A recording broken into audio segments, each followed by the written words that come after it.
आजकल सब कोई भक्ति कर रहा है, सब लोग भक्ति कर रहे हैं, लेकिन भक्ति का ये पता नहीं कि कौन सी हम भक्ति करे जा रहे हैं। कोई कहता है प्रयाग चलो, कोई कहता है चारों धाम चलो, कोई कहता है पीपल नहलाओ, कोई कहता है तुलसी नहलाओ, कोई कहता है गौ माता की सेवा करो। तमाम तरीके की भक्तियाँ चल रही हैं, लेकिन सब कुछ कर रहे हैं, लेकिन न तो कुछ फल मिल रहा है और न कुछ ये दिखाई दे रहा है कि हमें ज़रा सा भी शांति मिल रही है।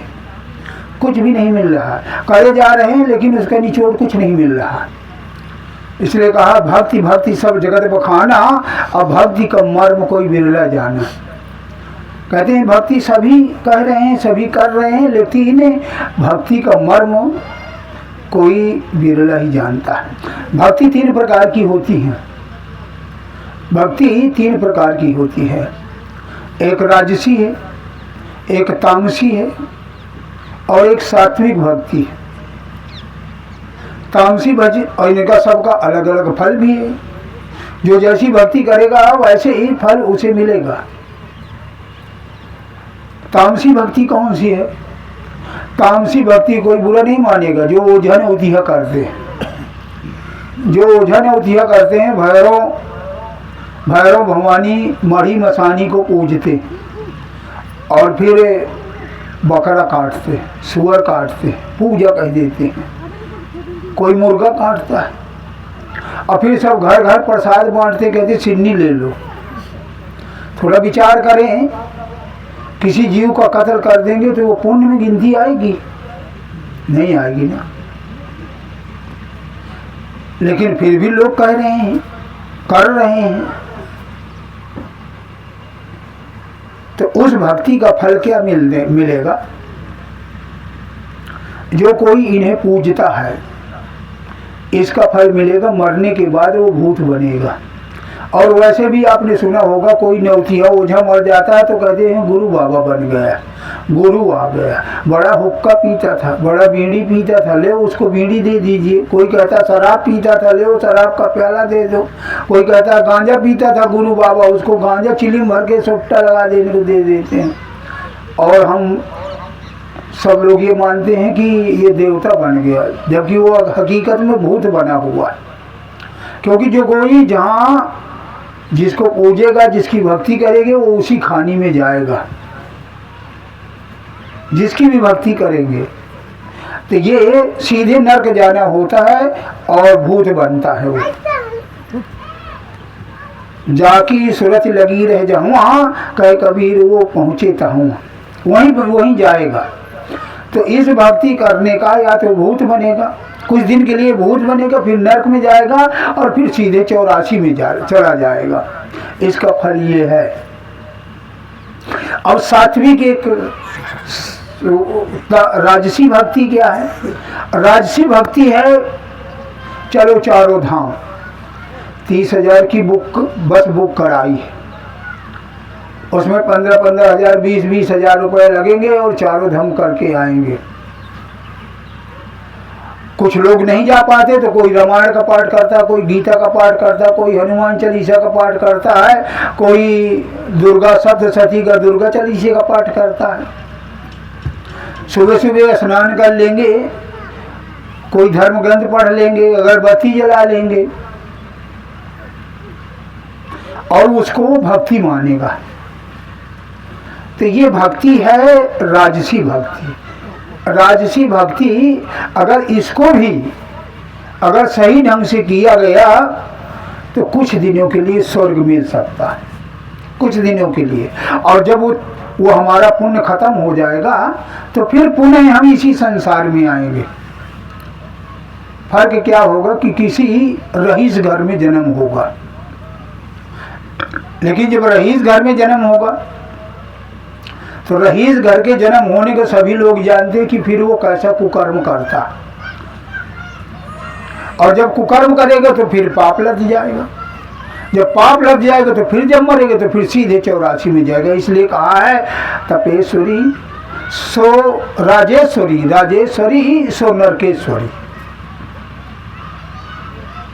अब एक आदि सात्विक भक्ति, सात्विक भक्ति कौन सी है? सात्विक भक्ति वो है जिस भक्ति को करने से हमें सीधे मोक्ष मिल जाएगी, कभी फिर जन्म मरण नहीं होगा, आनंद के धाम में चले जाएंगे। हम जिसके अंश हैं उसी में जाकर के समा जाएंगे, हम जिसके अंश हैं उसी में जाकर के हम समा जाएंगे, कभी जन्म मरण नहीं होगा। परमात्मा के हम अंश हैं, ईश्वर अंश जीव अविनाशी, परमात्मा के हम अंश हैं और सात्विक भक्ति करके और हम परमात्मा में समा जाएंगे, यानी हमेशा हमेशा के लिए आनंद के धाम में चले जाएंगे। न जन्म हो न मरण होगा, न 84 में जाएगा। लेकिन इस भक्ति का पता कहाँ से चलेगा? इस भक्ति का पता चलेगा सत्संग से। रामायण में गोस्वामी तुलसीदास जी ने कहा है, भक्ति स्वतंत्र सकल गुण खानी, और बिन सत्संग न पाऊं प्राणी। कह रहे हैं बगैर सत्संग के इसके पता नहीं चलेगा। और ये भक्ति मिलेगी कहाँ? ये भक्ति मिलेगी सत्संग से, ज्ञान होगा, सत्संग से पता चलेगा, और सत्संग से ही ये पता चलेगा कि किसी संत सदगुरु से इस भक्ति का पता चलेगा, ये भक्ति मिलेगी।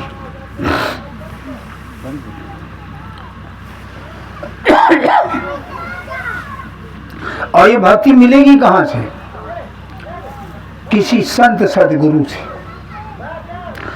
रामायण में गोस्वामी तुलसीदास जी लाइन वार बताए चले जा रहे हैं। भक्ति तात अनुपम सुख मूला, मिलन जो संत हो ही अनुकूला। और ये नहीं है कि इस हिंदू धर्म में ही बताया जा रहा है, हर धर्म में, चाहे सिख धर्म हो, चाहे इस्लाम धर्म हो, चाहे जैन धर्म हो, चाहे यहूदी धर्म हो, हर धर्म में गुरु की महिमा बताई गई। और ये भक्ति भी मिलेगी गुरु के द्वारा, जिससे हमें मोक्ष मिलने। कौन सा गुरु? गली गली जो घूम रहे हैं, गुरु तो बहुत घूम रहे हैं, गली गली में घूम रहे हैं।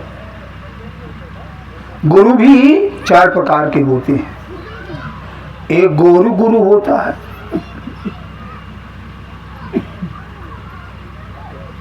एक गुरुआ होता है, एक गुरु होता है, एक सतगुरु होता है। गोरु गुरु को कौन सा है? वही जो अभी पीछे बात करके आए, नौतिया ओझा। गुरुवन के बलि चढ़ाई, गुरुवन के पूजा करवाई, और जो उन्हें चेला का मोड़ दे वही को सिखाई, कही दहिनुआ दे, है ना? उसको कहा गया है गोरु गुरु। और गुरुआ कौन है?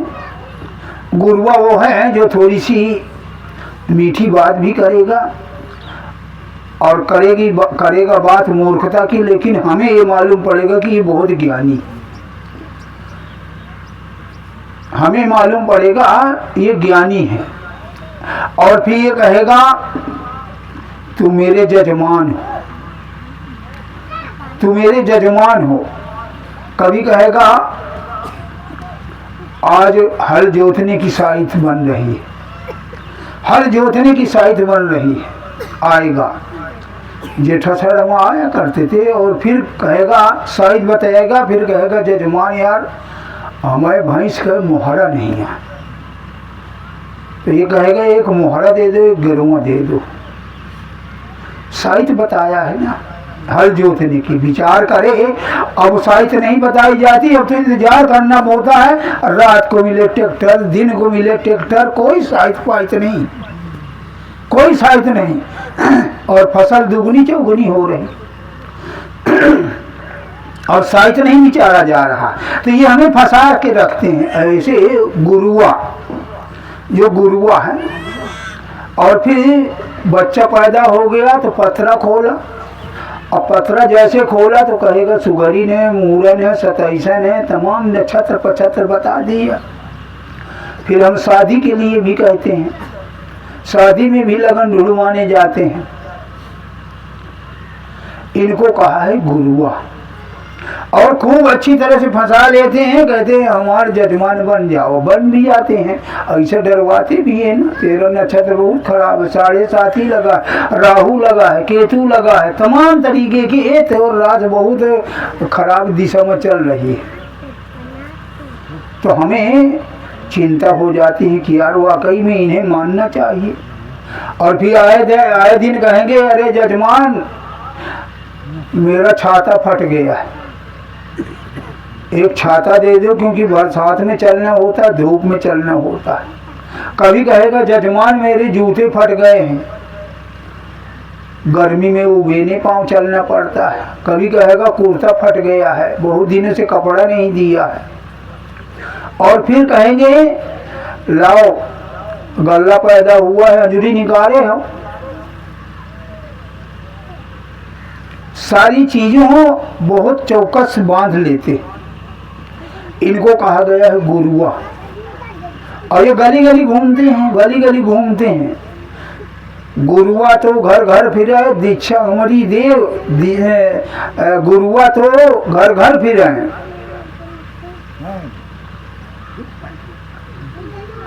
घर घर घूम रहे हैं। और कहेंगे हमसे दीक्षा ले लो, जजमान बन जाओ, फिर राम राम सुना देते। गुरुआ तो घर घर फिरे, दीक्षा हमारी ले, कह डूबो कह उबरो, टका पर्दनी देव। कहती चाहे स्वर्ग जाओ चाहे नरक जाओ, पर हमें दक्षिणा देव, दक्षिणा देव। तो इन गुरुओं से कुछ काम नहीं बनेगा। एक होता है गुरु, गुरु होता है सतगुरु का अंश होता है। सतगुरु की ताकत जिसमें काम करती है, और सतगुरु की जिसकी शरीर में काम करती है उसको गुरु कहते हैं। उसके प्रवचन के माध्यम से, सत्संग के माध्यम से भक्ति का पता चलता है, और नाम दान के माध्यम से वो सदगुरु से मिलने का तरीका बताता है। सदगुरु किसको कहते हैं?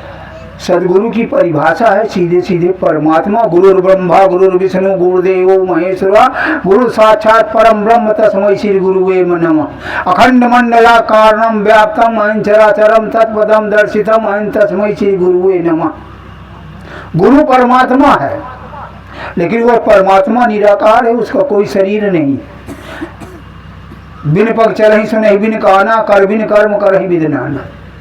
वो शरीर नहीं है, इसलिए उस तत्व तक पहुंचने के लिए कोई देहधारी हमें गुरु चाहिए।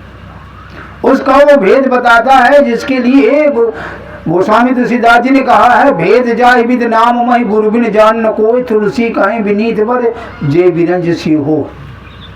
तो जब हमें संत सदगुरु की शरण मिल जाती है, किसी हम संत सदगुरु से अगर ज्वाइंट हो गए, फिर हम उसके बताए हुए भक्ति पर जब उसके बताए हुए रास्ते में चल पड़ते हैं, तो वो हमारी ऐसी संभाल करता है, ऐसी संभाल करता है जैसे माँ के पेट में बच्चा होता है, और माँ से और उस बच्चे की नाड़ी जुड़ी हुई होती है। तो जैसे जैसे माँ भोजन करती है, तो वो नाड़ी की वजह से, नाड़ी के द्वारा, नाड़ी के माध्यम से उस बच्चे को सीधे खून मिलता है। खून मिलता है तो वो बच्चा विकसित होता चला जाता है। कहने का भाव ये है, जब हमें कोई संत सदगुरु मिल जाता है, फिर उसको कोई चिंता नहीं रह जाती, कोई चिंता नहीं रह जाती। क्योंकि कहा है, जो मेरी शरण गति आई, ताको राखूं प्राण की नाई। कहते हैं जिस दिन से संत सदगुरु से ज्वाइंटिंग हो जाती है उसको इस तरह उसकी संभाल करता है, इस कोई गलत काम नहीं करने देता। जो नामदार लिए हुए हैं और थोड़ा सा भी विश्वास है, थोड़ी सी भी श्रद्धा है, कोई गलत विचार आया फट जो है अंदर से गुरु कुंडी हिला देगा, घुमा देगा। क्या सोच रहा है, क्या करने के लिए सोच रहा है, तुरंत वो अंदर से कंट्रोल करता है, गलत काम नहीं होने देता है, पूरी चौकसी रखता है। उदाहरण समझने के लिए हम समझ नहीं पाते जैसे वो हमारी संभाल करता है। उदाहरण समझने के लिए एक बार एक गुरु भक्त था और बड़ी श्रद्धा थी, गुरु का हुक्म कभी नहीं टालता था। तो घर में था, उसकी शादी हुई और जिस दिन दुल्हन आई उसी दिन गुरु का हुक्म आ गया कि भाई तुझे आश्रम में आना है सेवा करने के लिए। तो जैसे उसे हुक्म मिला कि अरे गुरु का हुक्म हो गया, आज्ञा सामने सुसाहिब सेवा सो प्रसाद पावे जन देवा, गुरु का हुक्म मिला हुआ है, मुझे से तुरंत जाना चाहिए। जैसे मिलिट्री का जवान तुरंत फोन आया, चिट्ठी आई तो तुरंत वो चाहे जैसे हो और तुरंत सीधे पहुंचता अपनी ड्यूटी में। इसी तरह जो गुरु भक्त होता है तो अपने गुरु को मानता है, हुक्म मिला कि आना है तो वो बहू उसकी घर में बैठी और जाने में तुरंत उसने चल दिया, लेकिन दूर था, शाम को ही वो उसे संदेशा मिला, उतनी देर चल पड़ा। रास्ते में एक कस्बा मिला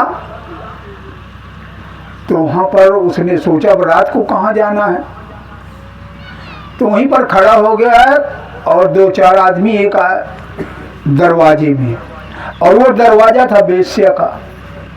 शाम को तो उस बेश्या के जो ग्राहक होते वो उसके पास आते जाते, तो जब वो आदमी बेश्या को देखा तो उसके अंदर मन में काम वासना जाग उठी। जब काम वासना जाग उठी तो वो भी उसके मन में आया कि मैं भी जाता हूँ। और जैसे ही दरवाजे के पास पहुंचा तो वहां पर एक आदमी कुर्सी पर बैठा था, कहता ना भाई चल पीछे हट, चल पीछे हट, वहां पर कोई अभी गया हुआ है। थोड़ी देर फिर अपना चला आया जहां पर खड़ा हुआ था, थोड़ी देर बाद फिर वो गया, फिर वो बुढ़ा कहता है अरे चल हट पीछे, अभी वहां कोई गया हुआ है। कई बार उसकी वापसी हुई, सुबेरा हुआ, होश आया, अरे मैं तो कहाँ फंस गया था, मैं कहाँ फंस गया था, क्या मेरी हालत हो गई और मेरे विचार कैसे बदल गए। यही विचार करते करते आश्रम में जब पहुंचा तो उस दिन गुरु महाराज जी सो रहे थे। उस दिन गुरु महाराज जी सो रहे थे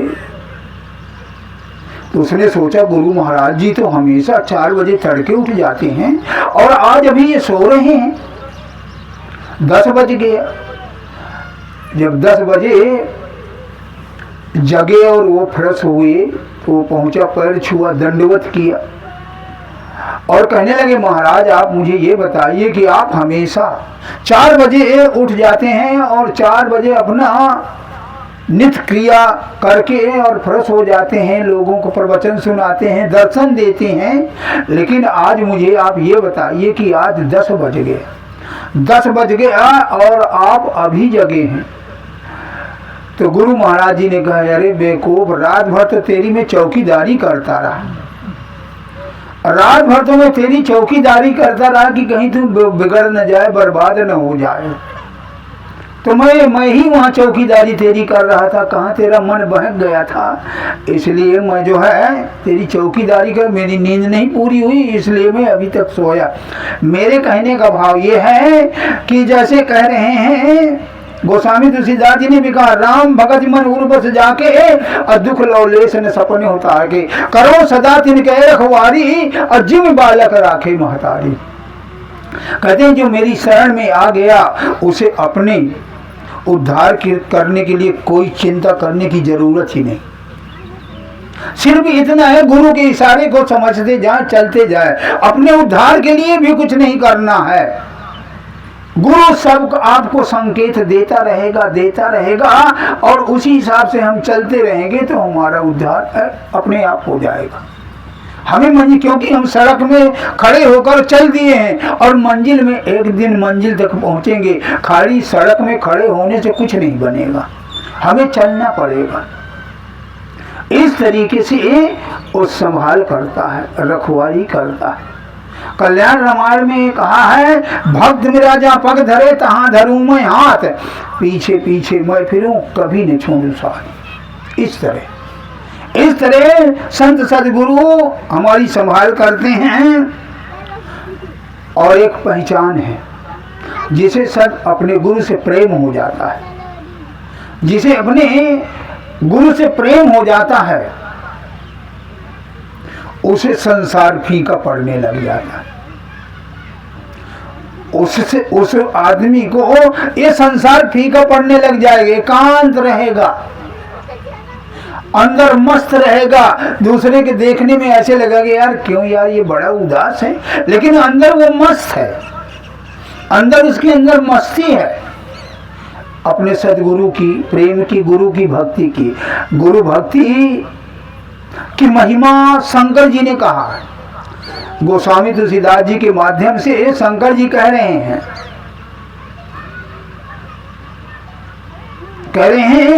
धन्य है वो माँ बाप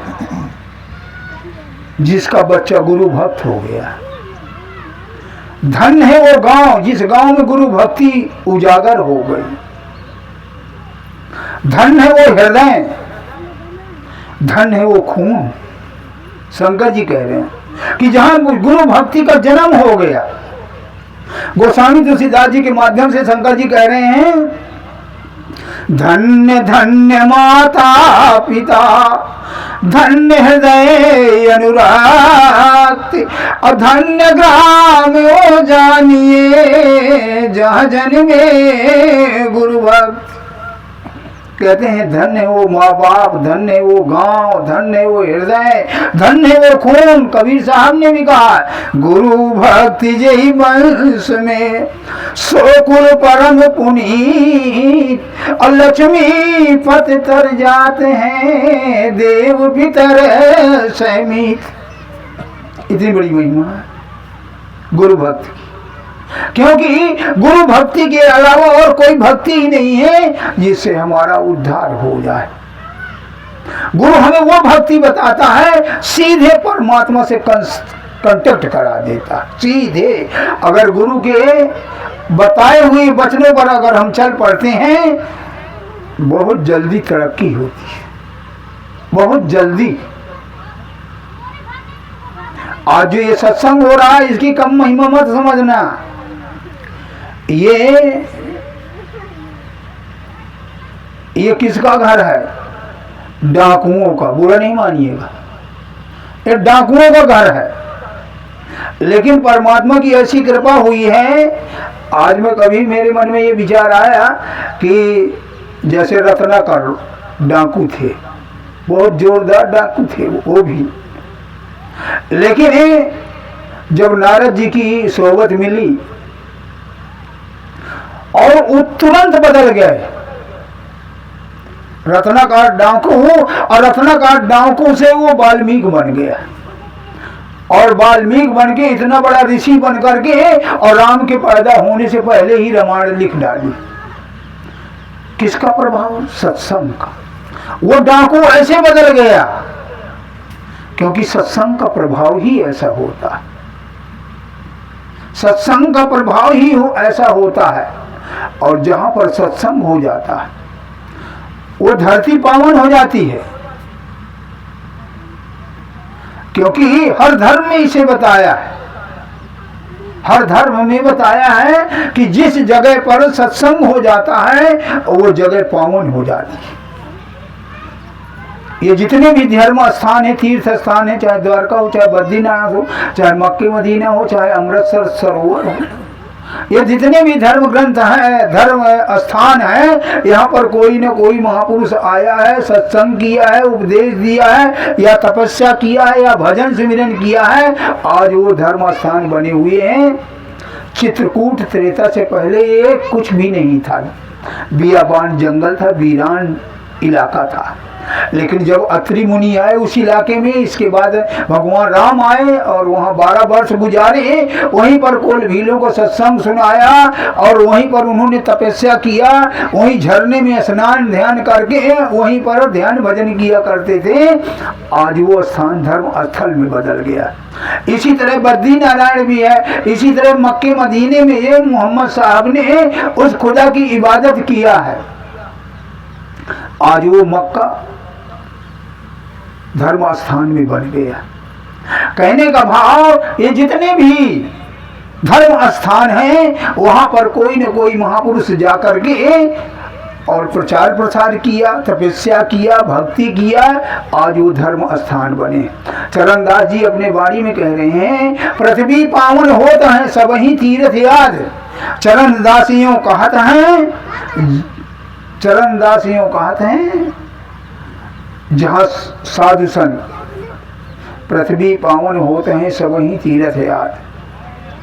चरण दासियों कहते हैं, चरण धरे जहाँ साध, जहाँ साध संगत इकट्ठा होकर के और उस परमात्मा की, उस खुदा की, उस अल्लाह की, उस वाहिगुरु की, उस गॉड की चर्चा करते हैं, कहते हैं, सुनते हैं, वो धर्म स्थान में बदल जाता है। वो जगह पावन हो जाती है, पवित्र हो जाती है।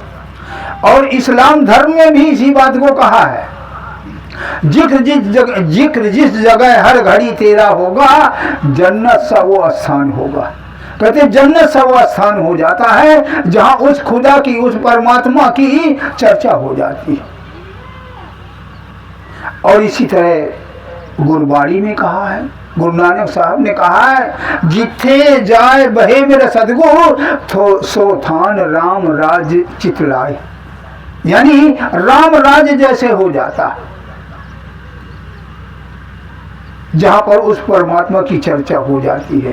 तो ये जो वर्णात्मक सत्संग हो रहा है, इसे कोई ये न समझे कि अरे यार ये वो का रामचंद्र जी जो है का बकवासबाजी इकट्ठा कर लिया। क्योंकि भैया वैसे भी ये डाकुओं का गांव बुरा नहीं मानिएगा, विचार कीजिएगा, ये क्या बकवास लेकर के आ गए। लेकिन विचार करेंगे और सुनेंगे दिल से, हृदय से, अगर सत्संग को सुनेंगे तो बात समझ में आती चली जाएगी, बात सत्संग की समझ में आती चली जाएगी। इसलिए सत्संगी के लिए मेरे गुरु महाराज खास हिदायत देते थे कि इस संसार में ज्यादा मत फंसो, इस संसार में ज्यादा मत फंसो, उतना फंसो जितने से हमारा काम चल जाए, जितने से हमारा काम चलता रहे, जो जिम्मेवारियां लेकर के आए वो भी निभती जाए और ये पेट पालन भी होता रहे, घर गृहस्थी में रहते हुए ये भक्ति भी करना। और जब ज्यादा अगर मतलब रखेंगे तो हम फंसते चले, क्योंकि ये संसारी नशा, संसारी आदमी संसारी नशा चढ़ाएगा, संसारी नशा चढ़ाएगा। हम चाहे जितना जानते हैं, हम चाहे जितना जानते हैं, लेकिन संसारी आदमी का नशा चढ़ जाता। जैसे उदाहरण समझने के लिए, एक बार एक आदमी, कई बार मैं इस उदाहरण को दोहराता रहता हूँ समझने के लिए। एक बार एक आदमी एक बकरा खरीद लिया और उस बकरे को खरीदते समय 4 ठग देख लिया। अरे यार ये तो बहुत बढ़िया बकरा है, अब इस बकरे को ठग लेना चाहिए। चारों ठग जो है 1-1 किलोमीटर में खड़े हो गए, 1-1 किलोमीटर में खड़े हो गए। उस आदमी का नाम था राम जी। तो बकरा को लेकर के कंधे में बिठा लिया और चल पड़ा। 1 किलोमीटर में एक ठग मिला और कहने लगा, अरे भाई राम जी राम राम। कहने लगा राम राम। कहने लगे यार तुम्हें क्या हो गया? कहने क्या? कहे कुत्ते को कंधे में बैठा ले हुए हो। कहता तुझे दिखाई देता है कुत्ता है कि बकरा है? कहता है ये तो कुत्ता है, तुम्हें क्या हो गया है? तो राम जी ने सोचा ये पागल है। आगे गया, दूसरे 1 किलोमीटर में एक ठग और खड़ा हुआ था। उसने जब देखा, कहने अरे राम जी क्या बात है, आज तुम्हें क्या हो गया, पागलों जैसे काम कर रहे हो? कहने लगे कैसे? कहने लगे कंधे में जो है कुत्ते को बैठा ले हुए। अब वो सोचने लगा यार ये है तो बकरा, लेकिन उसने भी कुत्ता कहा, उसने भी कुत्ता कहा, ये पता नहीं ये क्या है। सोच विचार में उसे हड़का करके आगे बढ़ा। जब आगे बढ़ा तो तीसरा वाला ठग मिला। कहता राम जी आज क्या भांग वांग पी लिया क्या? कहने लगा क्यों? कहने लगा ये कुत्ते को कंधे में बैठा ले हो, कुत्ते को कंधे में बैठा लो। अब राम जी के मन में आया यार ये मुझे ऐसा तो नहीं कहीं मुझे बकरा लग रहा हो, लेकिन ये दूसरे को कुत्ता ही है, हकीकत में कुत्ता, क्योंकि पहले वाले ने भी कुत्ता कहा, दूसरे वाले ने भी कुत्ता कहा और तीसरा वाला भी कुत्ता कहा। और वो सोचते सोचते सोचते चल पड़ा यार मेरा दिमाग खराब है, कहीं ऐसा तो नहीं है कि ये कुत्ता ही हो। 1 किलोमीटर और गया और जब चौथा वाला ठग मिला, कहता अरे राम जी नमस्कार, हा हा हा करके हंसा। आज कहता शराब भांग दोनों मिला करके पी लिया क्या? कहेगा क्यों? कहेगा कुत्ते को बैठा ले कंधे पे। तो राम जी के मन में पक्का हो गया कि वाकई में ये कुत्ता ही है, और वही फेंक दिया और चल पड़ा। मन में सोचने लगा कि मुझे जरूर करूँ, कहीं ना कहीं गलत फहमी है, ये है कुत्ता में मुझे बकरा नजर आ रहा है। कहने का मेरे भाव ये है जितने तुम संसारी आदमी से बात करोगे उतने वो संसार में फंसता चला जाएगा। जैसे थोड़ा बहुत जो हम सत्संग का हमारे अंदर ज्ञान होगा तो कोई मिल जाएगा, अरे कहा यार चक्कर में पड़े हो, न देवता मानो न भगवानी मानो, उन्हीं के भरोसे हमारा पुरखा रहे हैं, हमारा पुरखा पंगत से चले हम बताओ नशा चढ़ा देंगे। हम सब लकीर के फकीर बने हुए हैं और मान लेते हैं हमारा बाबा जो है कालका महारानी का पूजरा, कोनो कहीं भौरों, कोनो कहीं 64, कोनो कहीं 65, इसी को मानते चले आ रहे हैं। और डर भी बना देंगे, क्योंकि नौतियों का डर भी बड़ा है, क्योंकि जिस पड़ोस में नौतिया एक होगा तो दूसरे को हड़काए पड़े रहेगा, कहेगा पौका दूंगा। इसी तरह डरा करके और कहीं भी पेट वोट दर्द करने लगा जुकाम बुखार से तो एकदम वो डर जाएगा, होगा लगता है वही है, लौंगों कहीं डाल दिया होगा, हम डाक गए होंगे, उसी का फल है ये सब मिल रहा। फिर उसी में उलझते चले जाएंगे। मेरे कहने का भाव ये है सत्संग इसीलिए होता है, ये सत्संग इसीलिए होता है, क्यों होता है कि जब हम संसारी आदमियों से लोग ये जो 1 महीने में सत्संग का आयोजन रख दिया गया है, ये मात्र इसीलिए है कि ये पहली बात तो 15 दिन सत्संग का नशा चढ़ा रहेगा, उतरते लगेगा। 15 दिन के बाद हमारे मन में आएगा अरे यार कब 20 तारीख कब आने वाली है, अब सत्संग होगा। तो मन जो है थोड़ा सा हमारा इधर की बजाय इधर बना रहता है। और सत्संग से होता क्या है, जैसे सांप और न्योले की लड़ाई होती है। सांप और न्योले की जब लड़ाई होती है तो सर्प क्या करता है, न्योले को डस लेता है, और जब न्योले को डस लेता है तो वो सर्प जो है कहाँ जाता है भाग के, जब नशा हो जाता है तो एक झाड़ी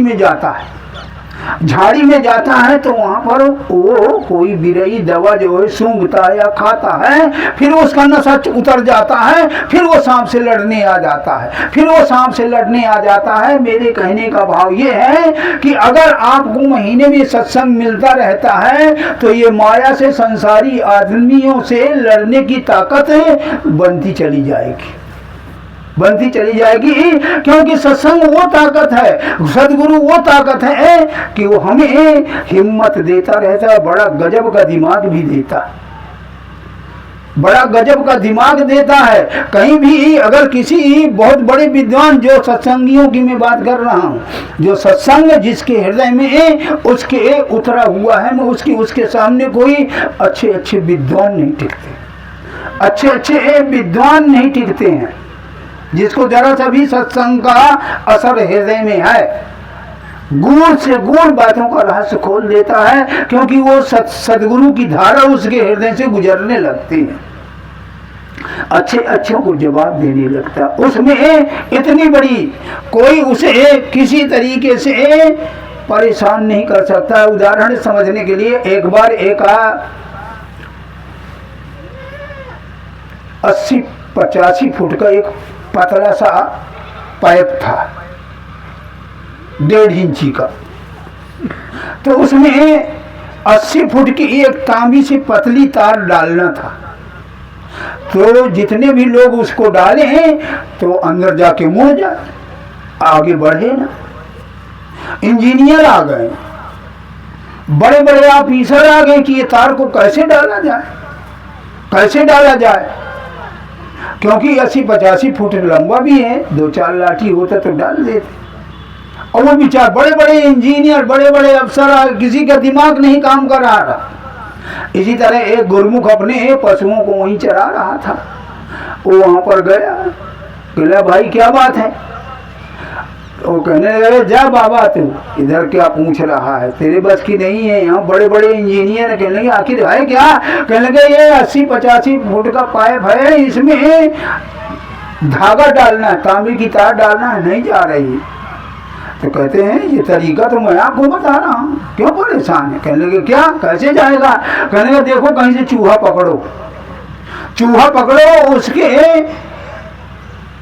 पूंछ में एक रस्सी थोड़ी सी बांधो और उसी रस्सी में वो तांबे की तार बांध दो, और उसी बिल के सामने तो वो चटपटा करके निकलने के लिए भागेगा और सीधे उस बाहर चला जाएगा।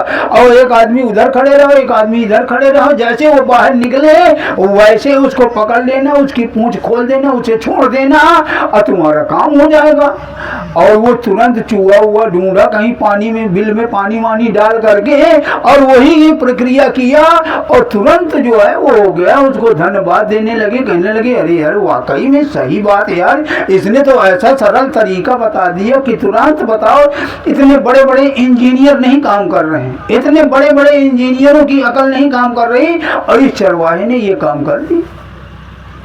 कहने का भाव ये है, जब हम ईश्वर शक्ति में, परमात्मा की ताकत से हम जब जुड़ जाते हैं, वो सवाल भी करता है, दिमाग भी देता है, और यहाँ तक कि खाने पीने का सब चीज का प्रबंध कर देता है। लेकिन अगर कोई सोचे कि मैं हाथ में हाथ धर के बैठ जाऊं, वो देगा, तो उससे वो चक्कर में न पड़े, वो चक्कर में रहे, विश्वास रख के भक्ति करें और अपना कर्म करें, वो सब जगह संभाल करेगा, सब जगह। लेकिन हमारी हालत क्या है? हमारी हालत ये है, एक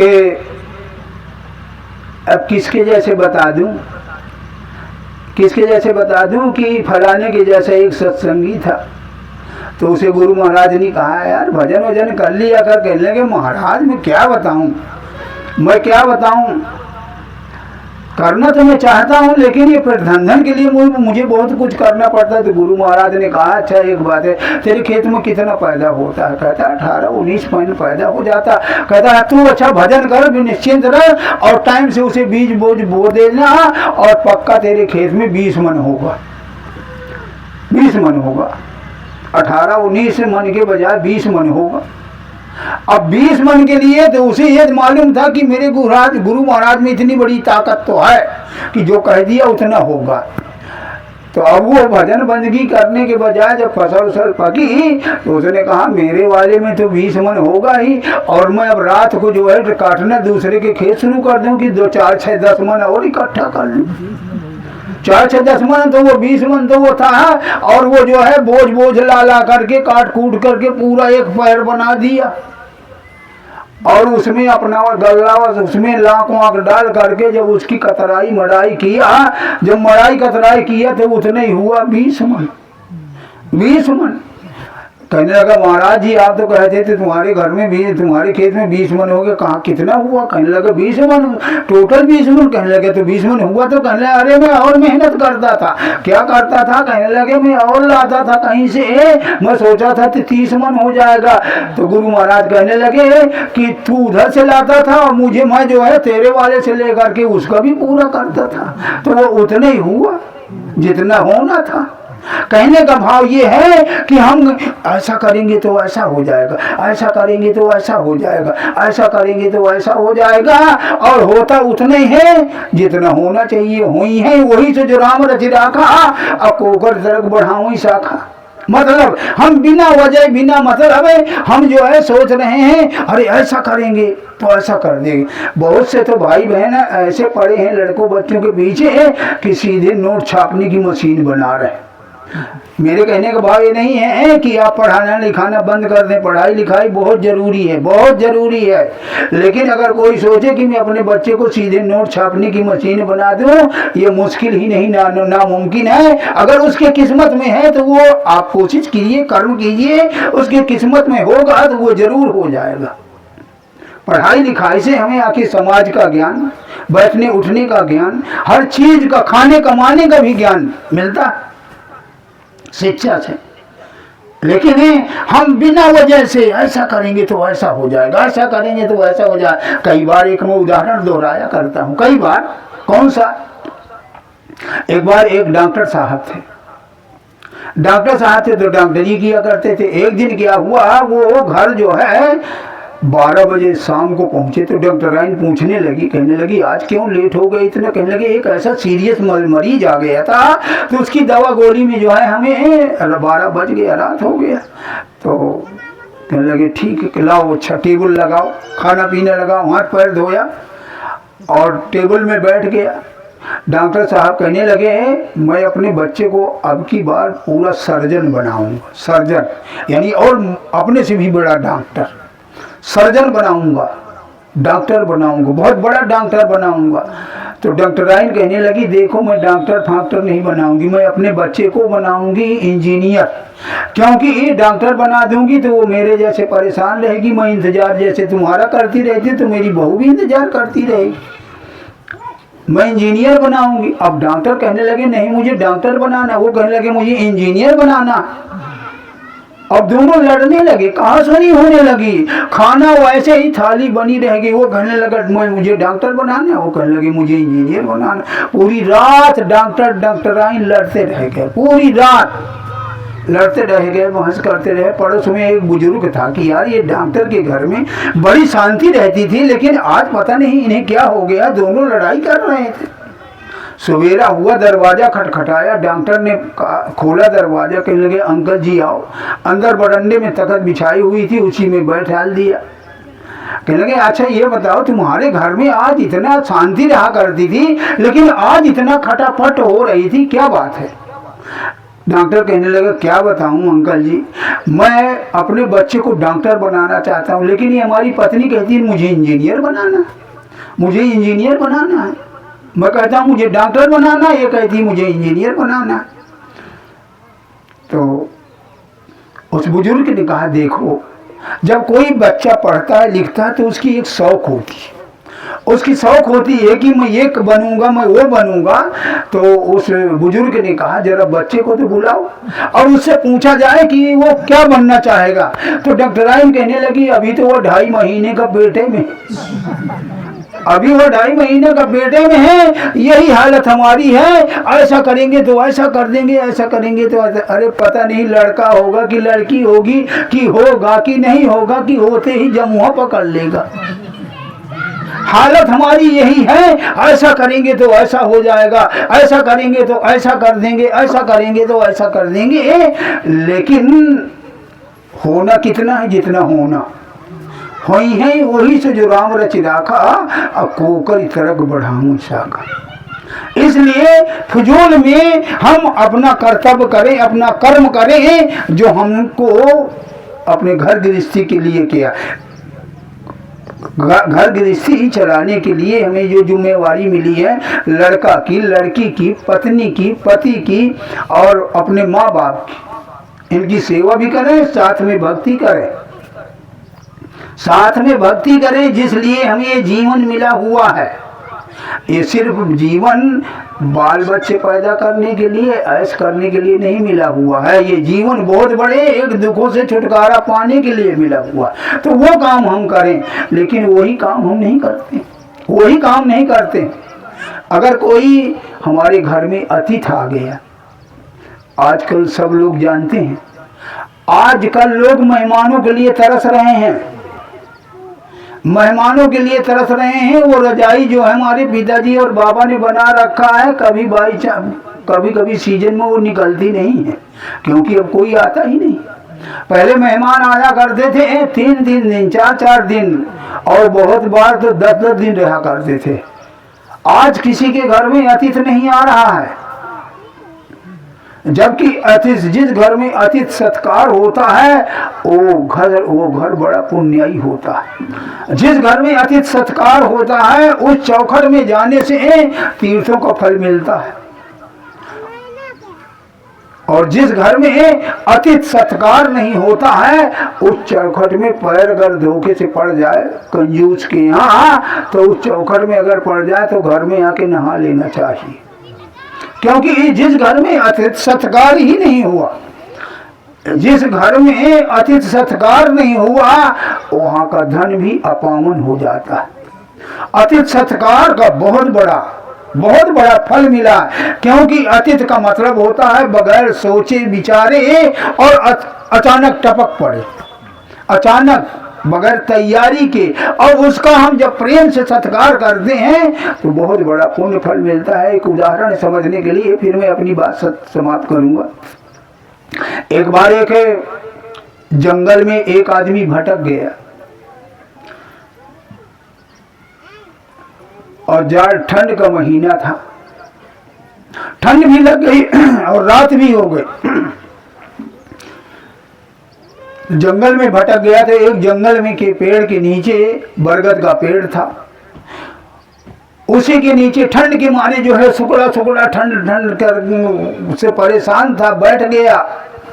तो उसी पेड़ के ऊपर एक कबूतरनी रहते थे। कबूतर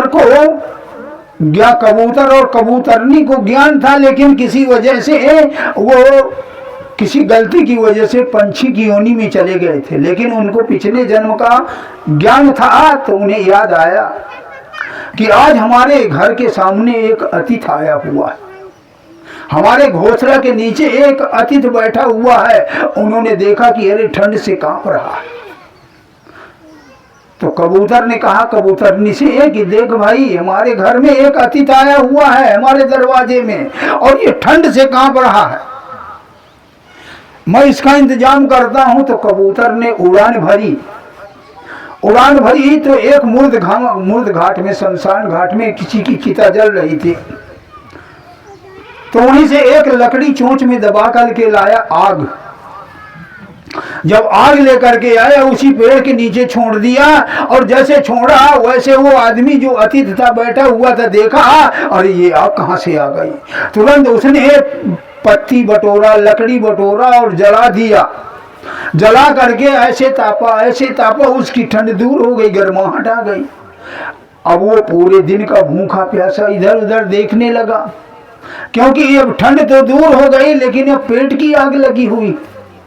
पेट की आग, तो कबूतर समझ गया कि भूख और प्यास के भूख की वजह से ये तिलमिला रहा है। तो उस कबूतर ने कहा कबूतरनी से कि देख, ये हमारे 2 बच्चे हैं, और इन बच्चों को तू पाल लेना, और जब इनके पंख जम आएंगे तो ये अपने आप अपना पेट भर लेंगे उड़ान भर के। और हमारे घर में अतिथि आया हुआ है और इसे भूख लगी, हमारा ये फर्ज बनता है, चाहे कुछ भी करना पड़े, चाहे अपनी प्राण त्यागना पड़े, लेकिन इसके पेट की आग बुझानी चाहिए। तो कबूतरनी ने कहा कि देखो, मैं एक औरत जात में इतने इनका लालन पालन नहीं कर पाऊंगी, लेकिन मैं ये काम कर देती हूँ। लेकिन कबूतर ने कहा नहीं, ऐसा नहीं, ये मेरा ही धर्म बनता है। और इतना कह करके उसी आग में कूद गया, और जैसे आग में कूदा वो उसी में पक गया। और जो अतिथि था उसने देख करके उसके मुंह में पानी आ गया कि अरे यार अब तो मेरा पेट भी भर जाएगा। लेकिन कबूतर में कितना मांस, थोड़ा सा खाया पिया, इधर उधर देखने लगा कि कहीं और से। तो कबूतरनी ने देखा कि लगता है इसकी अभी पेट की आग नहीं शांत हुई, अभी इसकी पेट की आग नहीं शांत हुई। तो कबूतरनी ने अपने बड़े बच्चे से कहा कि बेटा देख, तेरे थोड़े थोड़े पंख निकल आए हैं, और तुमको उड़ा अपना गुजारा करेगा, अपना गुजारा करेगा। लेकिन कुछ दिन के लिए इस अपने छोटे भाई को भी अपना दाना चुन करके लाना, इसे भी खिलाना। हमारे घर में अतिथि आया हुआ है और उसका भी जो है अभी तसल्ली नहीं हुई है, अभी उसका पेट नहीं भरा हुआ है, और हमारा ये फर्ज बनता, धर्म बनता है, इसका पेट भरना चाहिए। यही कह करके कबूतरनी भी कूद गई और वो भी पक गई और वो भी उसे भी खा लिया। जब उसने खाया, लेकिन उनमें मांस कितना, फिर वो इधर उधर देखने लगा। तो बड़ा वाला लड़का, उसका बच्चा, कहने लगा छोटे भाई से कि भाई देख, हमारे अतिथि की सेवा में माता पिता दोनों चले गए और अभी भी इसका पेट नहीं भरा। और एक काम करना, अभी तो 4 दिन में तेरे पंख जमाएंगे और तो उड़ान भर भर के अपना गुजारा करना और इसी अतिथि का पेट करना। छोटे ने कहा भैया मुझे तो वैसे भी मरना है, तुम जब चले जाओगे, तुम नहीं रह जाओगे, तो वैसे भी मुझे बाज वगैरह तोड़ करके खा डालेंगे। इससे अच्छा है यही है कि और तुम और मैं दोनों इसी आग में जलते हैं, कम से कम एक परस्वार्थ भी हो जाएगी, सेवा हो जाएगी। और दोनों यही विचार करके कूद गए। और वो उस आदमी ने जब खाया और इतने में आसमान में बाजे बजने लगे और सीधे वहां से विमान आया, सीधे विमान आया और चारों प्राणी वहीं से बैठ करके और सीधे स्वर्ग चले गए। कहने का भाव ये है कि अति सत्कार की बहुत बड़ी महिमा है, बहुत बड़ी ताकत है, बहुत बड़ी ताकत, बहुत बड़ी महिमा। इसलिए हमें सबको अति सत्कार करना चाहिए। तो मैं अब अपनी बात यहीं से समाप्त करूंगा। और सबको पता है कि हर 20 तारीख को प्रोग्राम होता है, तो अगले महीने में जिसके यहाँ होगा वो तैयार रहेंगे 20 तारीख को। और ठंडी का महीना है, दिन ही दिन हो जाए, आज लेट हो गए हैं, बहुत देर पहले ही जो है सत्संग हो जाना चाहिए।